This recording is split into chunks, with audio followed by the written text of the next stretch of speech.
In November of 1963 in Dallas, Texas, John F. Kennedy was shot while traveling through Dealey Plaza, an event that would be recorded, analyzed, and debated for decades.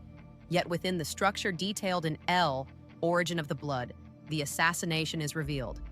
As every event, this painstakingly planned public execution was part of a sequence tied directly to conflicts between powerful families, criminal networks, and control over global operations.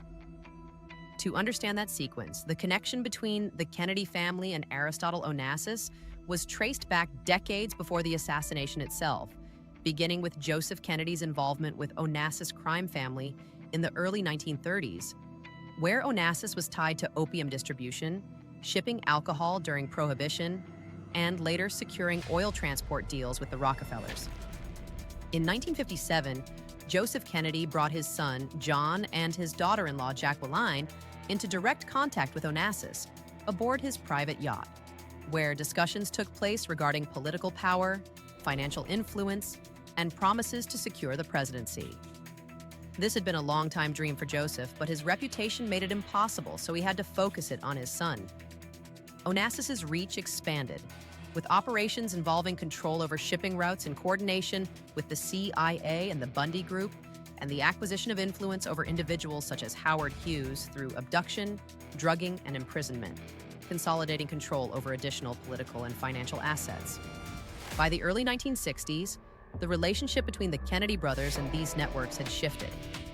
Following Joseph Kennedy's stroke on December 19, 1961, which left him paralyzed and unable to speak, John and Robert began taking actions against the very structures they had been forced to be around growing up.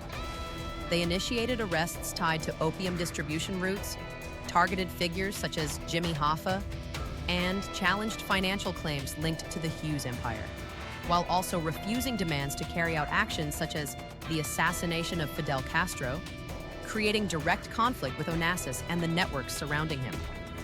This conflict escalated rapidly as Onassis moved against individuals who threatened exposure of these operations, including Senator Estes Kefauver, who was preparing to publicly name members of the network and who died after consuming poisoned food, as well as Philip Graham, editor of The Washington Post, whose death was ruled a suicide despite the surrounding circumstances. The assassination of John F. Kennedy was inevitable because he exposed a portion of elite workings. Few are able to survive this. The structure of this assassination was taken from the playbook. Examples of assassinations done according to the same script include Archduke Franz Ferdinand in 1914, who was shot in public with his wife, driving down a promenade in his convertible.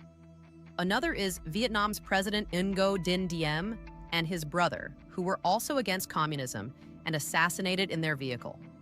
The images are identical and on purpose.